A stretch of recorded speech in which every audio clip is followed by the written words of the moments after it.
Hey, hi, and hello, everyone. Anthony Fantano here, Internet's busiest music nerd. I hope you are doing well, and it is time for a weekly track roundup, my thoughts, my opinions on a bunch of songs that have dropped over the past week or so. Whether I loved them or hated them or felt somewhere in between, they are all linked down below so you can check them out for yourself.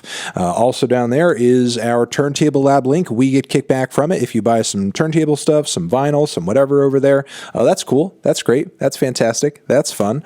Also, our Patreon page gets some extra bonus monthly content while supporting us in the process. That's neat.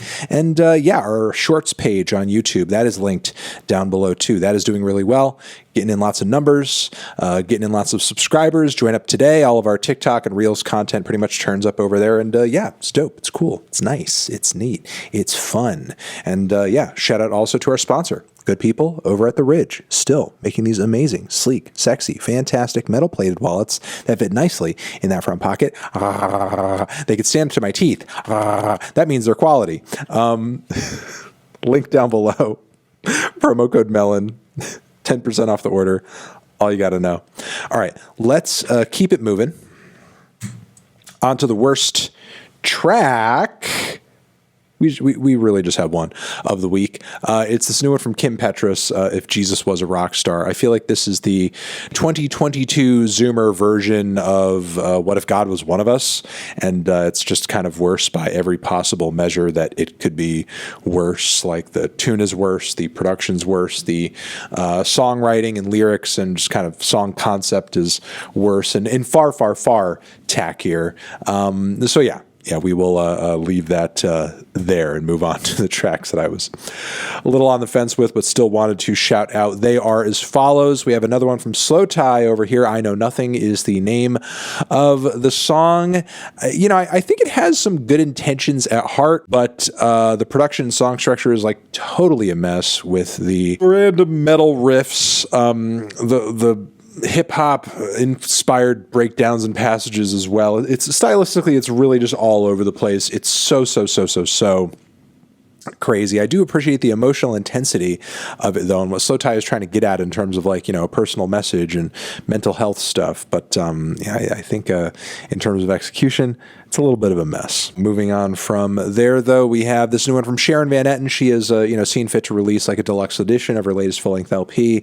We're getting some extra tracks in the process of that. When I Die is one of them, and this one's okay. I could see why it didn't really make the cut of the record, but if you're looking for a very big over-the-top Sharon ballad with some big production on it, a lot of atmosphere, you may dig on this one.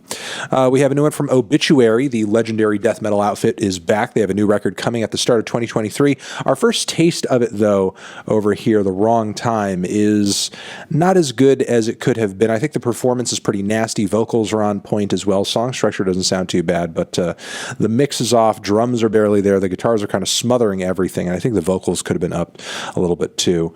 It's a shame because I think again, there's like some good things about this track, but the sound just feels a little out of whack. We also have a new one from Gorillaz over here. Baby Queen is the cut. It's a very low-key piece of electropop from the band. Sounds okay. I'm not crazy about it myself personally. Not one of their most hard-hitting songs, I'll say that much. But maybe it'll be kind of like a moody vibe in the middle of the new record, Cracker Island, when it eventually drops. We also have a 1-on-3 Fivio Foreign. I like the instrumental on this one. I think Fivio's delivery is not too bad, but it really just kind of feels like a snippet. It just feels like an incomplete song. I feel like Rvssian could have done more as well on the track. It just kind of feels like barely a song to begin with. It really needed more space, more time, more development. And we also have another one from the forthcoming Brockhampton album. This one is titled The Ending. It's a very thoughtful and personal track with Kevin mostly kind of taking over things on vocals and bars. Really kind of gives a bit of a personal retrospective, like the instrumental, like the attitude. It just kind of ends very abruptly, and I think it could have used a little bit more runtime, frankly. And best tracks of the week. We have a couple of those. They are as follows. But bam, starting off with Channel Trace, 6 a.m., kick-ass track, great dance grooves, awesome group vocals, solid tune all around. Channel Trace does it again. Does it again. We also have a new one from Hatchie over here, which has almost like a bit of a throwback industrial rock vibe to it. If you love some pretty Hate Machine era 9 Inch Nails, I think you will mess with this one heavy. It's a great cut, very fun.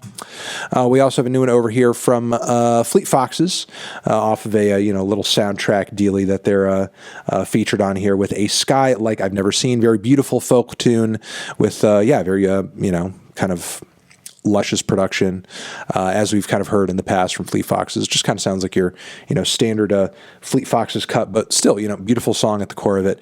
And maybe the production sounds a bit more high budget, a bit more atmospheric, but it's still quite nice. Carbon Dioxide, latest track from the forthcoming Fever Ray album. Karen is sounding absolutely off their rocker on this one. It is wild, it is crazy, it is free, and just like some of the most eccentric electropop that you're going to hear out of Northern Europe, Karen continues to bring it. So I'm liking this second taste from the forthcoming album. I feel like as teasers for this new record goes, we're 2 for 2 right now. All right, Dev Lemons over here with Ghosted, My Dentist. Dev comes through again with a very fun song with an eclectic array of kind of like little instrumental switch ups and ideas across the track. I personally don't endorse ghosting your dentist, though. I will say I think the song is fun and entertaining, but the thoughts of Dev or any artist avoiding dental hygiene, those thoughts are theirs and remain theirs alone. We do not endorse that sort of thing on The Needle Drop. And shout out also to the legendary funeral doom outfit Ahab, who has a new record on the way. Our first taste of it is Professor Arronax's Descent into the Vast Oceans. Featuring Ultha. And this is a gigantic 8-minute multi-phased metal track with a really thunderous, heavy, death metal inspired passages, some clean passages as well that are quite dramatic and theatrical. Not too bad at all. It's been a while, and I'm liking the direction of this track quite a bit. It's epic. It is really kind of reaching for the stars, or rather maybe to the depths of the deepest oceans, and digging up some interesting stuff in the process. So liking this one quite a bit. And that has been the weekly track roundup, everybody. Hopefully you got some good recommendations out of this one. Remember, every track that I talked about, link down below. You can check it out for yourself. And I will see you in the next video.